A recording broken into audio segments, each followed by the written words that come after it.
Vamos então para este painel que é o mais aguardado de todos. Cassinos físicos no Brasil, da proposta à prática. Como criar um marco regulatório seguro e economicamente viável?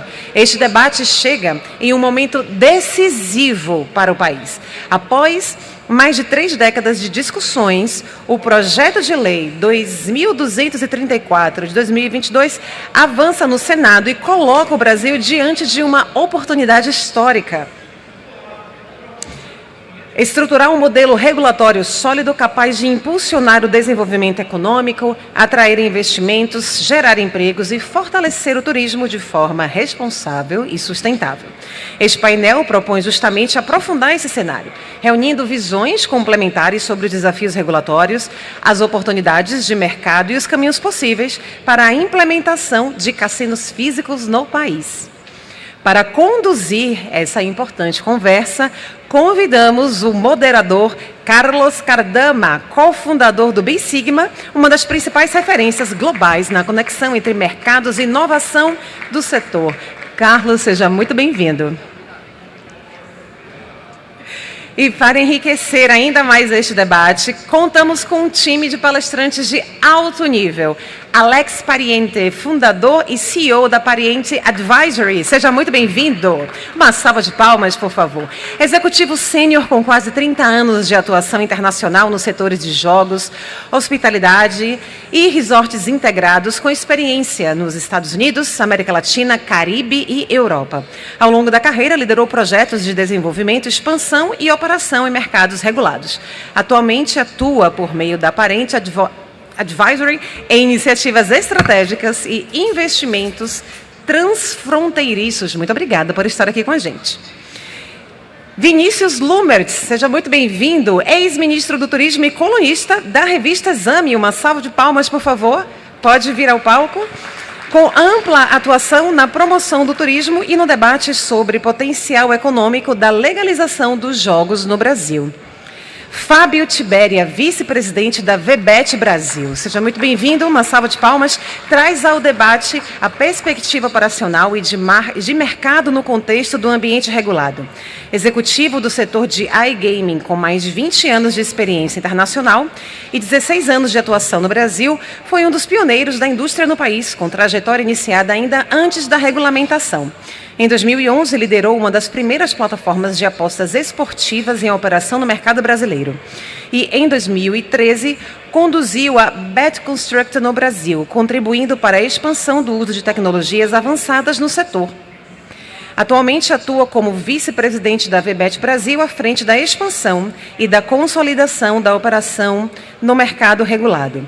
E o senador da República, Irajá Silvestre, seja muito bem-vindo, representante do estado de Tocantins e um dos principais defensores da legalização dos jogos no Brasil, com forte atuação legislativa e reconhecida contribuição ao debate público sobre o tema, destacando o setor como vetor de desenvolvimento econômico, geração de empregos e aumento da arrecadação.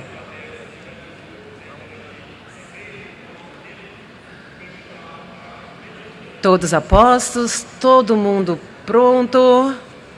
Senhor Carlos, passo a palavra para o senhor. Excelente debate a todos.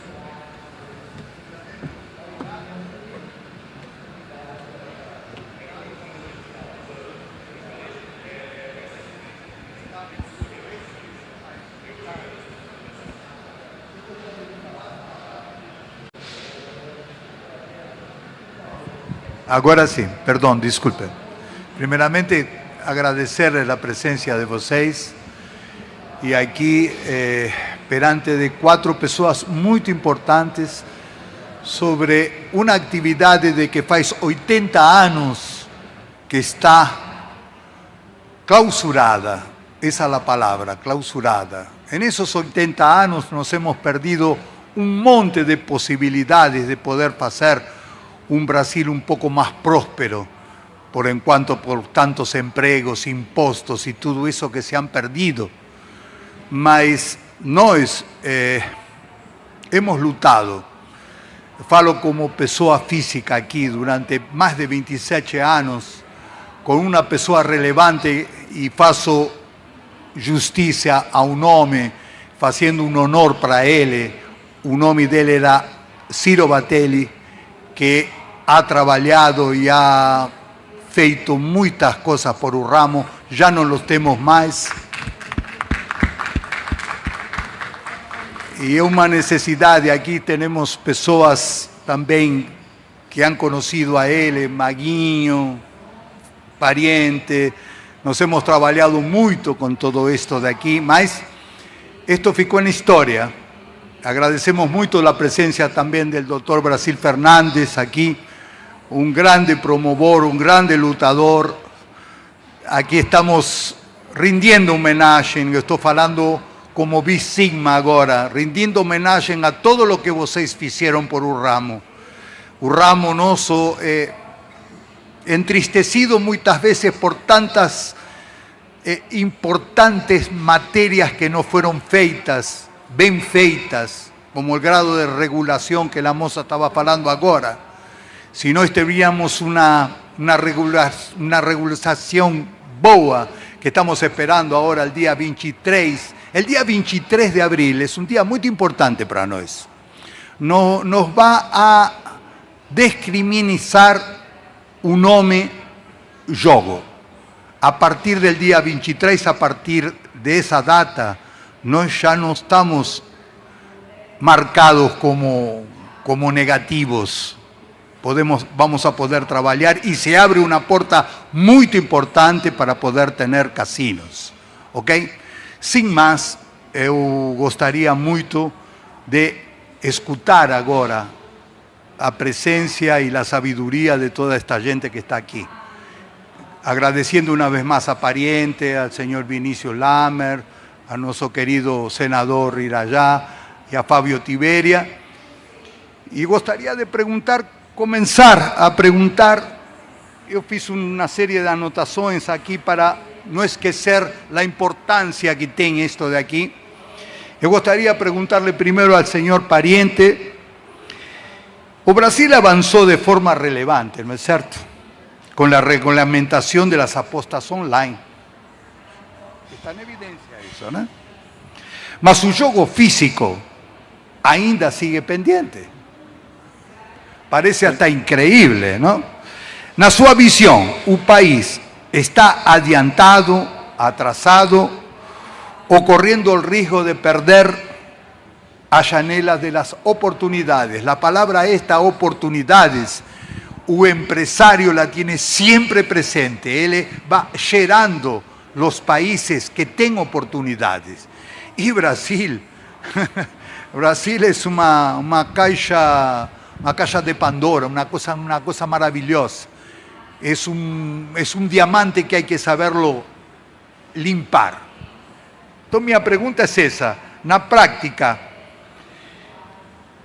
como investidor internacional, como enxerga você Brasil hoy? Ante todo, bom dia, Carlos. Queria aproveitar para agradecer a través de você a toda a equipe de Sigma por mais uma edição desta feira muito positiva para o país. Para te responder a pergunta, e vejo caras conhecidas que você recém mencionou, de muitas batalhas a través dos anos, eu acho que o Brasil hoje, desse tema de jogo, está passando de ser um mercado emergente a ser um mercado de validação institucional. Se eu tenho que misturar um momento, para mim o diagnóstico seria esse. A regulação da parte digital, a regulação do vertical digital resolveu parte da equação, mas ainda eu acho que o maior desafio para nós como país é tentar lograr e estruturar um modelo mais completo que deve incluir o jogo físico. Nós falamos sempre, até recentemente, do interesse de operadores internacionais, capital institucional. O interesse é muito grande, continua sendo importante, provavelmente, neste momento, dos mais importantes do mundo. Mas precisa ter previsibilidade. Como você recém falou, o capital não vai somente onde a oportunidade é maior, mas onde a previsibilidade é uma coisa que é fácil de misturar. Então, eu acho que o Brasil, neste momento, está en una transición de ser un mercado potencial a ser un mercado de execución. Y para que esto aconteça, nos vamos a tener que crear algunas mudanzas pelas quais venimos lutando durante todos estos años. No sé si respondí a pregunta. Gostaria de que nosso Vinícius Lammers acompanhara a pergunta que eu fiz com ele. Como você enxerga Brasil na atualidade e que soluções vê e que acompanhamento o turismo faz com o jogo? Eu sempre escutei a você em muitas conferências e sempre você fala da união do jogo com o turismo. Brasil é um país turístico? Obrigado, Cardama. Meu bom dia a todas, a todos, e saudando aqui os companheiros da mesa. Dia da alegria de nós estarmos reunidos hoje aqui, e eu, conversando agora há pouco com o senador Irajá, né, que se manifestou otimista em relação à aprovação da lei, como ela vem, a lei que vai... Eu vou falar de cassinos, sobretudo, cassinos físicos, porque você está me perguntando sobre turismo, que é o que faz a diferença. Então, esse é um momento de otimismo, termos a legislação que permita os investimentos que o Brasil deixou de ter, como o Carlos sugeriu, deixamos de ter. Nós tínhamos cassinos em 1946, e outro dia eu fui secretário, depois de ser ministro, eu fui secretário aqui de São Paulo. Eu fui a um município do interior do estado e eu visitei lá um hotel que era um cassino. Só a sala de cassino não está ocupada, né? Nós sabemos que em 46 a Urca funcionou como um laboratório artístico, cultural, que foi a base da Tupi e da Globo. Eram shows ao vivo naquela época. A rádio. Então, assim, não há nenhuma contraindicação histórica em nenhum lugar em Santos, onde você ande no Brasil, que contraindique. Até coincidência familiar, o avô da minha esposa fez um hotel, que até hoje existe, chama-se Laguna Tourist Hotel em Laguna, um grande hotel, com 2 salas reservadas para cassino, como foi o Marambaia Cassino Hotel, construído pelo pai do Mazoca, lá em Balneário Camboriú, que está esperando o cassino até hoje. O paradoxo do Brasil, os paradoxos do Brasil, esquisitos, Cardama, como da América Latina em geral, quase que do realismo mágico, né, é que a razão pela qual não se permitia essa discussão no Brasil era por uma discussão moral. Era uma discussão de medo, de uma atividade regulamentada, presente em todos os países capitalistas do mundo, absolutamente todos, à exceção de países muçulmanos que hoje estão liberando. Dubai já caminha nessa direção, os Emirados, não diria Dubai, mas os Emirados sim, né? E nós tínhamos aqui uma espécie de um imperativo, de um falso imperativo moral que dizia que não se deveria discutir isso. Uma patrulha. Nós fomos patrulhados nesse assunto durante anos e perdemos dinheiro. Então, assim, o que é o turismo? O turismo é uma plataforma econômica.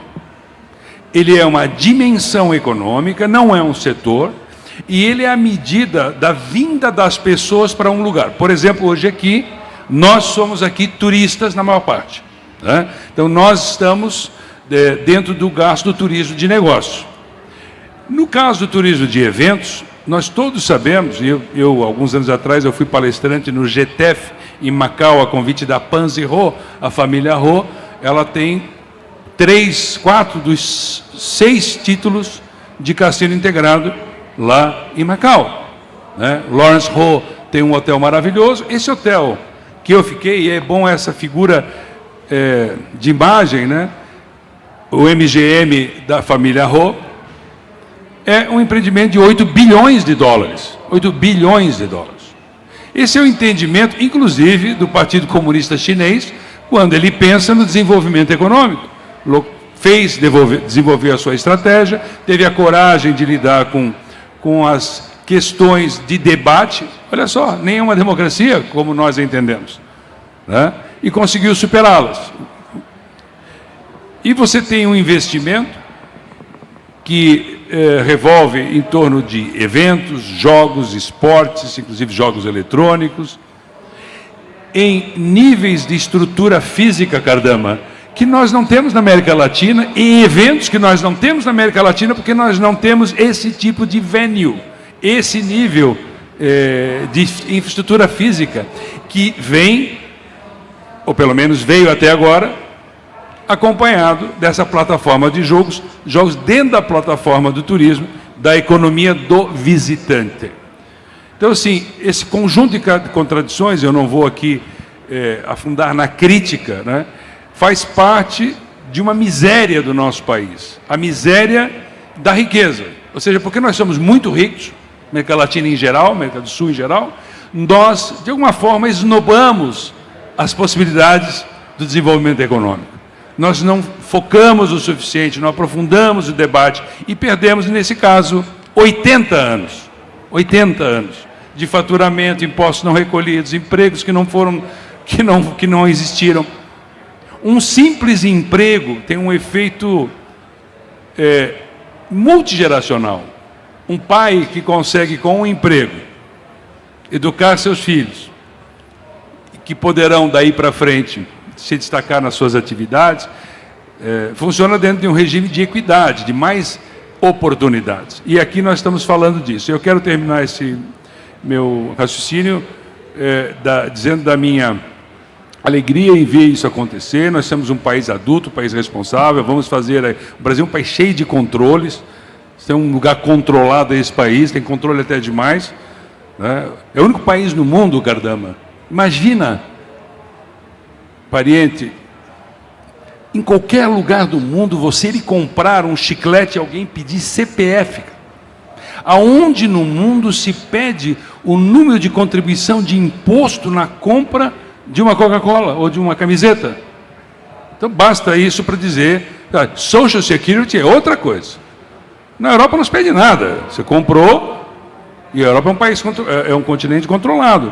Então, assim, controle não falta. A gente dá CPF na nota para qualquer coisa, né? Então, não é esse o medo, né? Agora, é a coragem de ganharmos tempo. E aí vem uma boa regulamentação.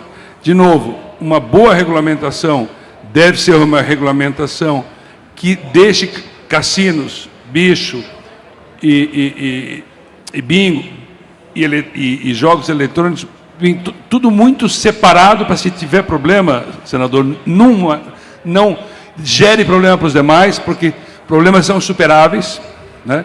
E da minha opinião pessoal, eu gosto muito da ideia de que, aprovada essa legislação, estados possam aprovar e municípios possam aprovar, como Osaka aprovou e Tóquio ainda não aprovou, permitindo que a gente constitua uma federação e que as pessoas se corresponsabilizem.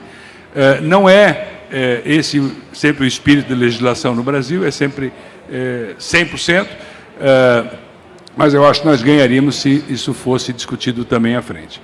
Então, minha alegria de estar aqui, eu conheci o Bisigma pequenininho, está enorme, né? Prova do amadurecimento. E agora é tratar de recuperar os 80 anos perdidos. Muito obrigado, muito obrigado, muito obrigado. Querido senador Irajá, eu tenho uma pergunta para você. Dia 23 vai haver uma descriminalização da palavra jogo, né?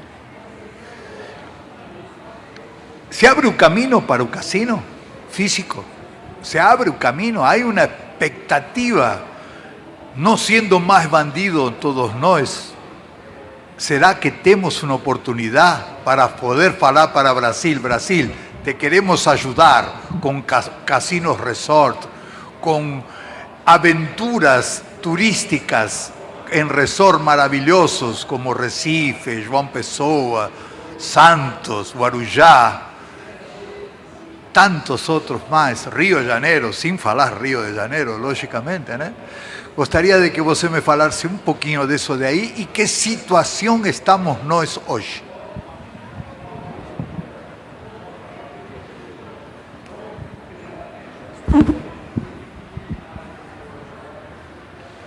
Bom dia a todos. Eu queria agradecer o convite na 6ª edição do nosso Sigma, um evento que eu tive a honra já de participar em outras edições anteriormente. Parabéns pela organização. O evento a gente percebe cada dia maior e mais organizado, né? E a presença muito qualificada dos participantes, palestrantes, expositores e players do segmento. Quero agradecer a presença do meu amigo ministro Vinícius. É um prazer poder revê-lo. Tive o privilégio de conviver com o Vinícius à frente do Ministério do Turismo, fez um trabalho extraordinário à frente do nosso Ministério, deixou um grande legado a esse setor, que, na minha opinião, é a grande indústria adormecida no Brasil. O Brasil que já é vocacionado a produzir alimentos sustentáveis, energia renovável, isso o Brasil já é reconhecido mundialmente.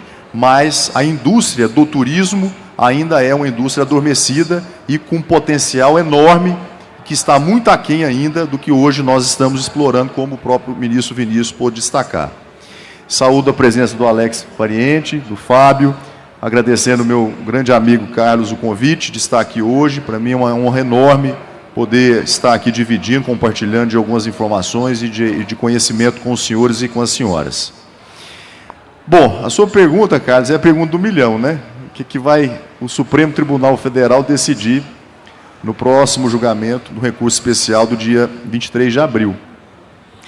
É impossível a gente presumir, né, ou antecipar aqui algum juízo de valor em relação a essa decisão. Mas, qualquer que seja a decisão, ela não pode piorar o que está, ela pode até melhorar, né? E eu torço que isso aconteça, do fundo do meu coração. Se essa for a decisão da nossa Suprema Corte, praticamente nós vamos colocar o mercado numa situação completamente diferente que nós estamos vivendo ao longo desses últimos 80 anos. Mas, se porventura o STF não decidir, né, pelo acolhimento do recurso, certamente ele estará transferindo ao Congresso Nacional a prerrogativa de legislar, né, de regulamentar essa matéria. De forma que nós não podemos aqui ainda fazer nenhuma avaliação do que está por vir nessa decisão. Mas eu queria aproveitar o momento e aqui fazer um convite aos senhores e às senhoras para uma reflexão. Foi dito aqui que já tem 80 anos que nós estamos nesse limbo jurídico, desde o decreto do ex-presidente Eurico Dutra, em 1946, que proibiu, né, os cassinos no Brasil. E temos praticamente 34 anos de debate constante desse projeto no Congresso Nacional. Sendo que esse projeto dos jogos físicos, o projeto 2234, que eu relato na Câmara, no Senado Federal, ele foi aprovado no final do ano ali de 2023 e depois, encaminhado ao Senado, nós aprovamos em junho de 2024 na Comissão de Constituição e Justiça, que é um preparatório à aprovação do plenário. Foi um placar muito apertado, as senhoras e senhores acompanharam essa votação, e isso refletiu o quanto esse tema ainda é controverso, né, no Senado, como também foi na Câmara Federal. E nós estamos trabalhando politicamente o convencimento das senadoras e senadores para que nós possamos, ainda esse semestre, votar finalmente esse projeto e entregarmos ao Brasil, na minha modesta opinião, aquela que seria a agenda mais positiva ao país nesse ano, que é um ano eleitoral. Eu não quero aqui diminuir nenhum outro projeto que possa ser ainda votado este ano, mas eu acredito que seria uma grande entrega ao país a aprovação da legalização dos jogos responsáveis no Brasil. Seria, sem dúvida nenhuma, uma agenda muito positiva para a nossa economia, uma agenda social, uma agenda econômica e uma agenda turística, do ponto de vista turístico, como também foi bem abordado aqui pelo ministro Vinícius. Mas, no entanto, a gente precisa também compreender as dificuldades. Se nós olharmos um pouquinho antes, a lei número 14.790, que trata da aprovação das apostas esportivas, ou a aprovação dos jogos de cota fixa, como é dito tecnicamente, nós estamos passando aí por uma janela de mais ou menos 2 anos e meio, porque essa lei foi sancionada em dezembro de 2023. Então nós tivemos o ano de 2024, tivemos o ano de 2025 e agora nós já estamos aí no mês de abril. Então é quase, né, um período de 2 anos e meio. E foi, sem dúvida nenhuma, um período, uma transição de muito aprendizado. Um aprendizado para o governo, né, que precisou da noite para o dia se deparar com um novo mercado, né, e um novo segmento importante para a nossa economia, e passou também a ser um desafio para as empresas que queriam, né, legalizar suas atividades, sair da informalidade e entrar no mercado formal para obterem as suas licenças. Hoje são quase 87 licenças emitidas, né, pelo governo federal, que autorizam as empresas a atuarem no mercado. Temos aproximadamente 50% desse mercado atuando de forma legalizada, né, e regulamentada pelo governo federal, e ainda existe um desafio, porque praticamente a outra metade do mercado, ela ainda atua de forma, né, clandestina. É um pouco parecido com o que hoje se apresenta a indústria do tabaco, que é 50%, 50%. E essa crise, que eu gosto de dar esse nome, crise de identidade, que o setor vem enfrentando nesses 2 anos e meio, na minha visão, se dá muito porque os números que antes não eram conhecidos, né, não eram dados oficiais, passam a ser elucidados, né, por um mercado que passou a atuar de forma legal. Né, o impacto desse mercado na vida das pessoas, na renda do brasileiro, né, na questão do endividamento. Então, esses dados começaram a dar luz a um segmento importante da nossa economia. E isso, de certa maneira, Carlos, acabou assustando alguns segmentos da sociedade organizada. E por essa razão que nós estamos vivendo ainda uma tempestade, né? Essa tempestade, como tudo na vida, tem início, meio e fim, né? Não há mal que sempre dure e nem bem que nunca acabe. Eu sempre digo, Vinícius, que para ver o arco-íris tem que enfrentar a tempestade. Então, o setor está passando por essa transição. E isso vai nos ajudar, de certa forma, também a descontaminar um pouco daquelas pessoas que têm alguma rejeição ou até um preconceito, para que a gente consiga aprovar o jogo físico, que é o nosso desafio hoje do Senado Federal. Nós tivemos, vocês se lembram, no final do ano, uma votação do regime de urgência desse projeto 2234, não era o mérito, em que nós tivemos lá um placar relativamente também estreito. 36 senadores votaram contra a aprovação do regime de urgência e 28, né, se manifestaram favoráveis à aprovação do regime de urgência. Então, nós estamos falando ali de 8 votos. Então, isso demonstra para nós que estamos no Congresso e temos esse desafio de fazer o convencimento dos parlamentares, que está próximo da gente conseguir uma maioria simples, não está distante.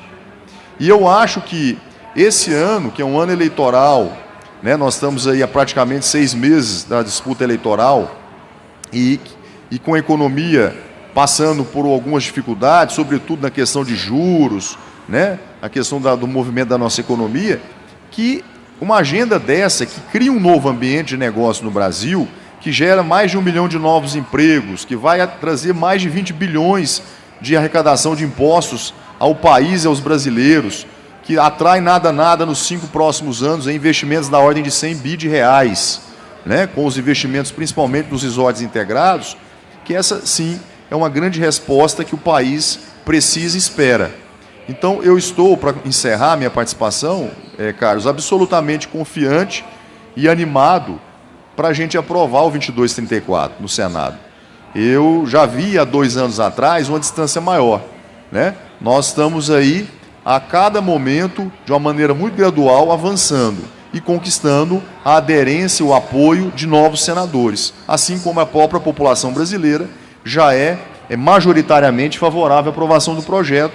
Isso ficou demonstrado na pesquisa que o Data Senado realizou no ano passado, em que mais de 60% da população manifestou favorável à legalização dos jogos responsáveis do Brasil. Então, acho que nós estamos aí numa janela de oportunidades até o mês de junho, para, né, o presidente Davi, evidentemente, decidido a votar essa matéria, que a gente possa aprovar e aí sim a gente tenha tempo né, virando até o ano que vem, para que esse mercado possa se organizar e os investimentos possam acontecer no Brasil. Mas eu estou muito animado que nós conseguiremos esse objetivo depois de 2 anos aí de muita luta, de muito trabalho no Senado Federal.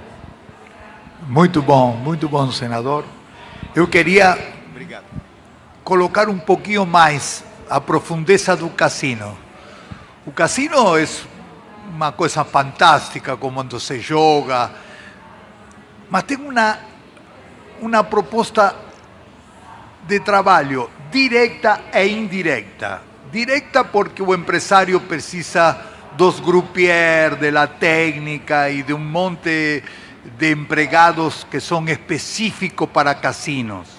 Y la indirecta somos los fornecedores, los que hacen las máquinas, como Citro, aquí tenemos un representante de Citro, ruletas, uniformes, ingenieros, arquitectos, decoradores, los que venden mesa. Es innumerable las cosas de profesionales que o casino llama para pagar salarios, impostos. Es ilimitado. Sumado ao turismo, que você falou muito bem, lo temos adormecido, porque Brasil tem, não sei de estadísticas, mas nós estamos embaixo a lo melhor que París. Não sei, Vinícius deve de saber, né? Es increíble con el potencial que nós temos. Ou seja, falando do casino, nós temos para dar trabalho directa e indirectamente coisas maravilhosas, milhares de profissões que estão colocando. E há um ditado que eu aprendi com o senhor Pariente que diz: o tempo mata os negócios. Esto está demorando demais. E tem muita gente, eu conheço perfeitamente grupos importantes de casino que querem venir aqui e eles têm um receio muito grande por la parte de regulação, não sabe como o governo vai fazer. Então, uma vez mais, parabenizo a vocês três sua exposição. Estou agregando humildemente o conceito que eu tenho como experiência. Eu gostaria de escutar falar a Fábio Tiberia. Fábio Tiberia, para que quem não conhece a ele, foi a pessoa que trouxe, uma das primeiras pessoas, não sei se foi a primeira, né? Mas um dos primeiros que trouxe a Bet aqui ao Brasil. E ele tem suficiente autoridade como para poder explicar qual foi o avanço. Quero que lo fale rapidamente, como foi o começo, o meio e como está hoje. Y después una palabra-chave. O casino online compite con un casino físico? Antes de tudo, obrigado, Carlos. Para mim é uma honra estar aqui hoje. Acho que sou o bebezinho aqui, com 20 anos de experiência. Acho que aqui, com Alex, Vinícius, muito feliz que tem o nosso senador aqui conosco, que é um segno de proximidade do governo, nesse momento histórico muito importante. E agradeço a Sigma também, óbvio, que é um evento extraordinário, foi testemunha também desse crescimento exponencial dessa feira. Então, sou muito agradecido. Então, hoje a gente essa dicotomia que nós temos entre cassino físico e cassino online, realmente é como tiver uma bicicleta e você coloca só uma roda. Primariamente, cassino online é jogo puro, é 100%. Cassino físico é um destino completo, onde a vertical de jogo, o gambling, pode rappresentar o 25%, 30%, 35%. Alex, que tem uma experiência enorme nesse setor, nós podemos identificar praticamente três casos, 3 grandes resorts e experiências de jogo, que são Las Vegas, que Las Vegas representa mais ou menos, a vertical de jogo é 25%, 30%. Depois tem todas as outras verticais que são o mais meeting, incentives, conference, exposition, que são mais ou menos 6 milhões de pessoas que atendem Las Vegas, gastronomia. Então, o resort representa mais um destino completo, onde as pessoas não vão só jogando. Temos Singapura, que representa, acho, 70% do jogo, e depois tem Macau, que é mais ou menos 95% a vertical de jogo. Hoje, o Brasil, como a gente falou, o turismo é um gigante adormecido, porque todo mundo se esqueceu que o viajador que viaja precisa de entretenimento. E a nossa indústria é entretenimento. Não tem nada a que ver com aquilo que a gente fala, essa demonização que está acontecendo hoje. E a coisa mais importante é com referência também ao investidor. Eu falo do lado do investidor. O investidor precisa de segurança. Hoje estamos vivendo, infelizmente, uma insegurança na segurança jurídica. Nós, por exemplo, da Vibet, temos uma política não oportunista, mas a longo prazo. A gente fez investimento importante. Um desses é o patrocínio ao Botafogo. São 3 anos de contrato. E na perspectiva do investidor, aquilo que a gente está assistindo hoje é uma mudança de regras contínua que estão penalizando muito a parte dos operadores. Isso gera muita insegurança. Essa insegurança não atrai investidores. Eles tentam, muitos recuam. Então, a coisa mais importante hoje é saber que o governo possa dar um apoio concreto para quem pagou, por exemplo, 30 milhões mais 5 de outorga. E temos hoje um problema grandíssimo, que os 50% do mercado é o mercado black. Elevar imposto significa alimentar o mercado black. Então,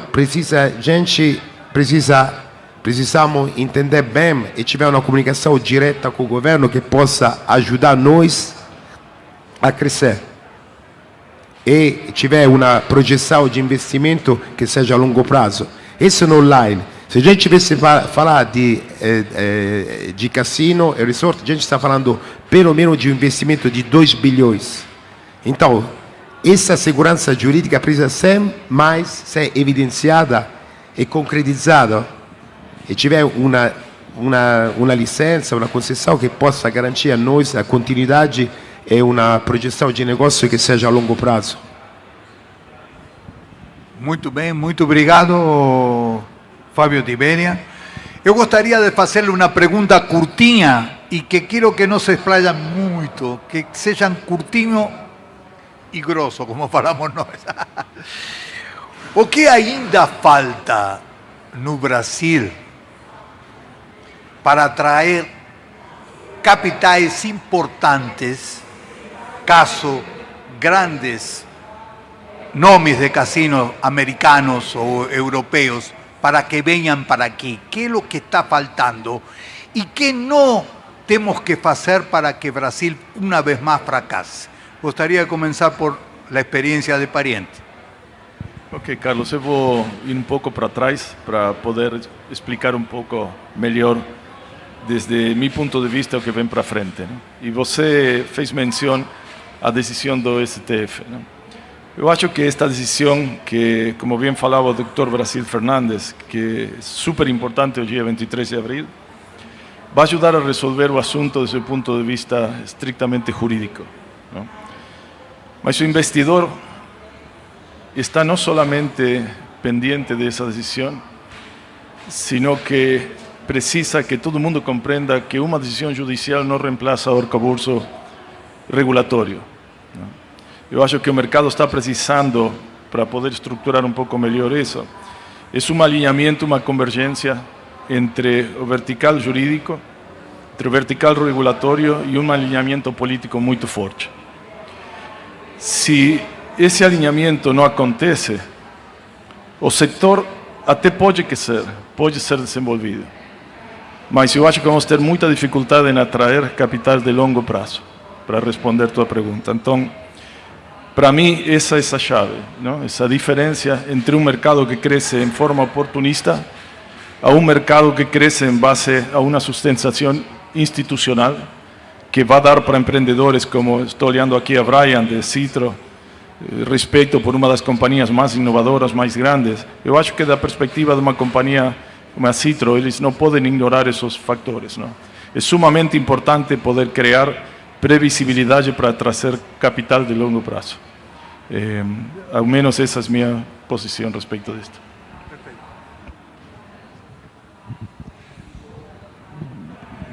Bom, a minha resposta é na mesma linha do que foi falado aqui anteriormente e do que está sendo dito pelo Alex Pariente.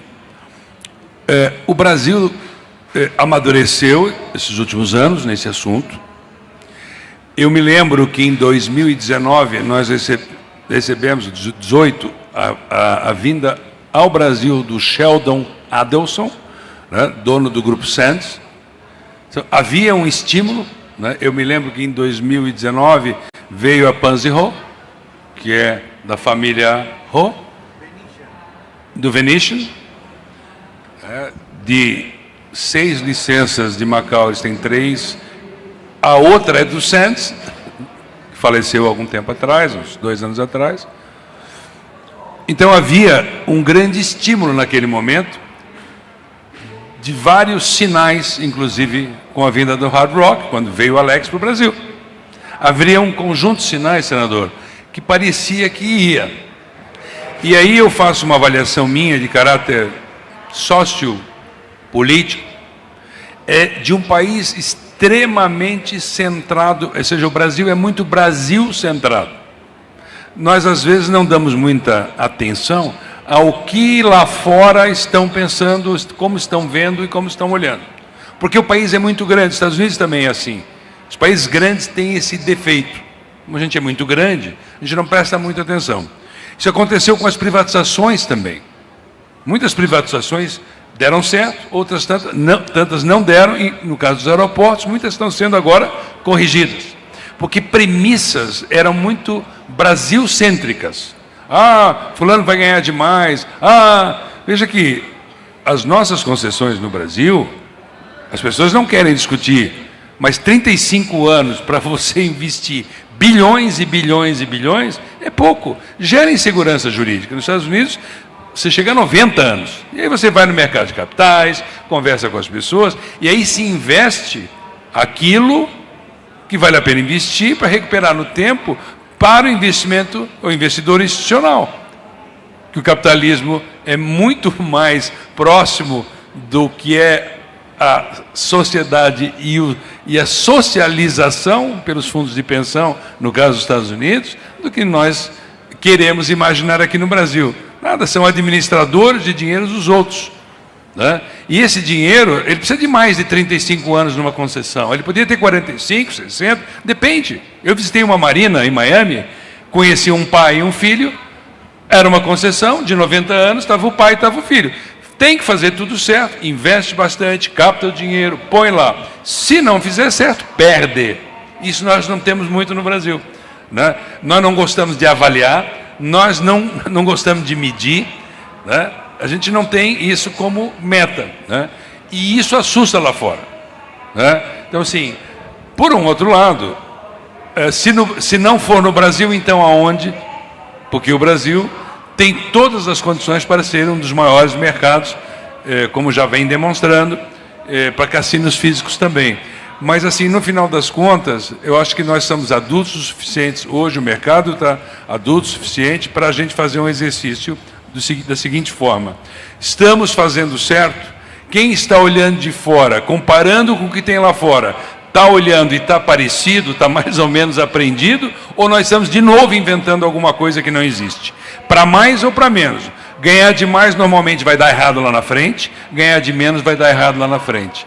Então, assim, eu acho que é uma época de equilíbrio, maturidade, e sempre pensar, se a gente quer que as pessoas venham de fora, como é que a gente parece, né, de verdade aquilo que a gente está fazendo, para voltarem os investidores a se interessar de forma dinâmica, né, sacar o cheque e começar a investir. Bom, pode ir, Carlos? Bom, eu acho que assim, os investidores, de um modo geral, buscam duas coisas essencialmente: oportunidade e segurança jurídica. Aonde há oportunidade e segurança jurídica, tem investimento privado. Basicamente é isso. O que eu tenho observado no Brasil nos últimos 30 anos é que a iniciativa privada ela passa a ter uma presença muito mais marcante nos setores estratégicos da nossa economia. Vou dar alguns exemplos. A gente vem, em vários governos, isso ampliando em várias áreas.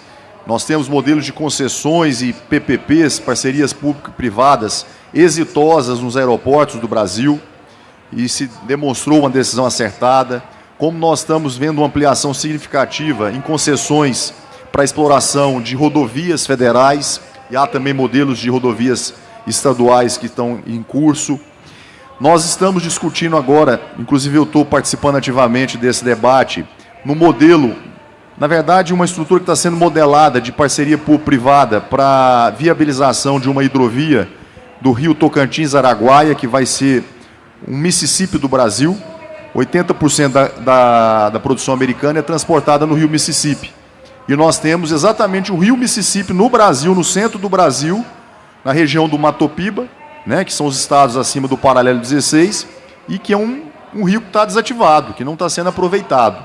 E toda a produção de alimentos na região sendo escoado por caminhões, por rodovias, em alguns casos ferrovias. Então isso é de uma irracionalidade sem justificativa, né? A gente ter um presente de Deus e a gente não está aproveitando, desfrutando dessa hidrovia, e que agora está sendo discutida a concessão ou a PPP dessa hidrovia. E assim também são outros setores. O que nós estamos tratando aqui, no modelo dos resorts integrados, é a presença da iniciativa privada no setor indutor, de desenvolvimento, geração de emprego e renda e impostos para o país. Eu fico imaginando, na verdade eu fico até sonhando, para ser honesto com vocês. Vocês imaginam clientes, porque turistas são clientes, vindo da Europa, vindo dos Estados Unidos, vindo da Ásia, e tendo a opção de ter um resort temático da Amazônia. Ou ele pode ir no resort temático da Caatinga, ou ele pode ir no resort temático do Pantanal, ou no resort temático aqui em São Paulo, no Rio Grande do Sul, no Foz do Iguaçu. Qual outro país que tem essa diversidade que nós temos no Brasil?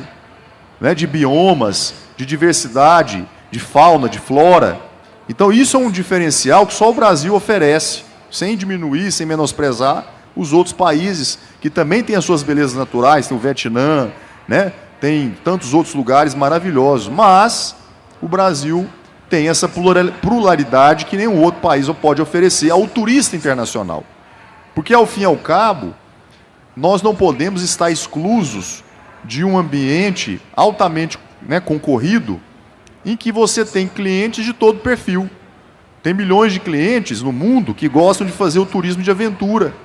Tem gente que gosta de fazer turismo de cruzeiros, e são milhões de pessoas. E tem milhões de clientes no mundo que fazem o turismo do jogo. Eu gostando ou não do jogo, vocês ou não gostando do jogo, mas existe essa clientela. E é uma clientela significativa. E hoje o Brasil está excluído desse calendário. Essa é a verdade. Na América do Sul, só o Brasil e a Bolívia ainda não legalizaram os jogos. De 13 países. Então, o que está acontecendo? Turistas que vêm da Europa, vêm da Ásia e até os brasileiros correm para os cassinos e resorts integrados na Argentina, no Chile, no Uruguai, porque é oferecida essa modalidade.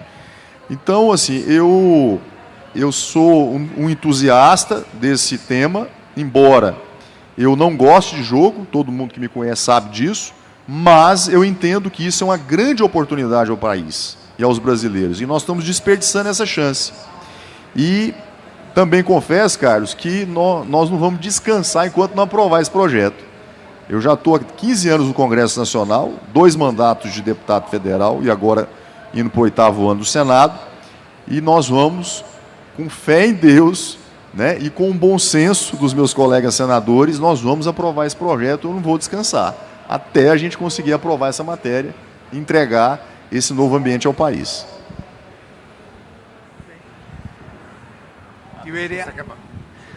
Alô? Tiberio. Pronto.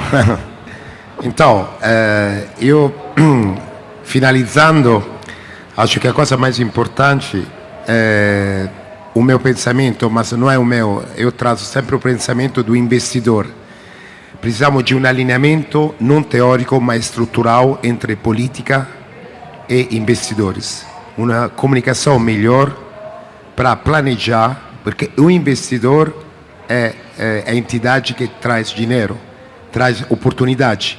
Então, a política e os investidores precisam se comunicar, tiver um alinhamento que possa dar continuidade e tiver uma projeção a longo prazo que possa permitir também ao investidor de amortizar o investimento que foi feito.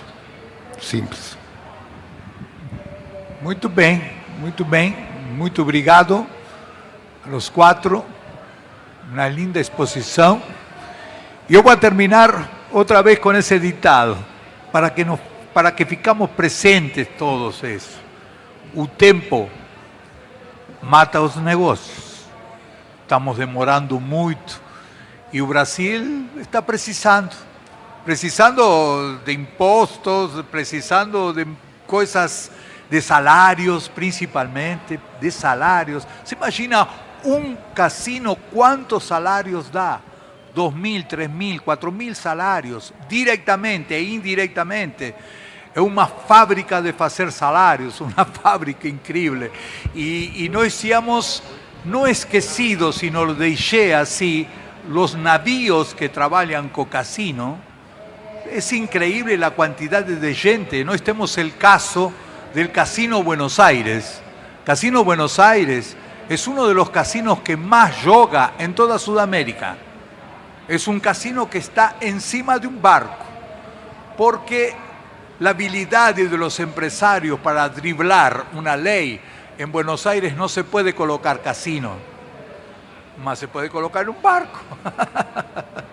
Y ese casino de barco es uno de los mejores casinos que tiene en Sudamérica, comparado con cualquier casino en Estados Unidos, por la grande cantidad de gente que va. Você imagina la cultura que nós temos aquí de casino, de mucha gente, y a Bet contribuyó mucho en eso de ahí, porque las personas aprendieron a jugar. Mas es mucho más deleitoso y mucho más sabroso ir a jugar a un casino físico, ¿no? Ir a un casino físico que você tem jantar, tem shows, tem un monte de cosas, ¿no? Que hacen realmente a una actividad deslumbrante y soñadora. Tanto es así de que se colocan en los grandes filmes, siempre tiene un casino en un medio, ¿no? Por la glamurosidad que tienen, por las personas gustan de glamour. Y a Bet es boa porque joga, ¿no? Mas no es la satisfacción de un grupier darte una ficha, ¿no? En síntesis, terminando eso, y para hacer una síntesis de lo que vocês falaram, precisamos de una reglamentación adecuada para nuestro ramo, nada más. Y ahí es un 12 que la formiga pega no deserto, que você se tira un 12, la formiga tem tanta areia, mas va a pegar un poquinho de 12. Nós somos ese 12 para que el gobierno realmente reglamente y faça un oficio, un ramo adecuado, legal, y que la gente se venga a divertir a los casinos. Una vez más, muito obrigado a vocês. Es una satisfacción muy grande y compartir todo el conocimiento de vocês, que es sumamente importante. Vamos atrás de una reglamentación, você que está al frente de todos nós, darnos una grande fuerza para nós. ¿Tá bom? Igualmente que tenemos que falar aquí de unas grandes pessoas también. Maguinho trabajó muchos años, yendo para Brasilia y todo, y él sabe todo el sufrimiento que la gente levó. Maguinho? Fue una cosa muy importante y hay que enaltecer a una persona nosa yendo toda semana para lá, para Brasilia. Y eso de ahí es muy importante para todos nosotros. Señores, muy obrigado. Estamos a disposición también. Obrigado una vez más, compañeros. Uma salva de palmas, nós agradecemos por esse riquíssimo painel. A gente gostaria de fazer uma foto de todos vocês aqui no centro do palco, por favor. Agradecemos ao moderador Carlos Cardama, aos palestrantes Alex Pariente, Vinícius Lumertz, Fábio Tibério e senador Irajá Silvestre. Também iremos entregar uma lembrança por essa participação.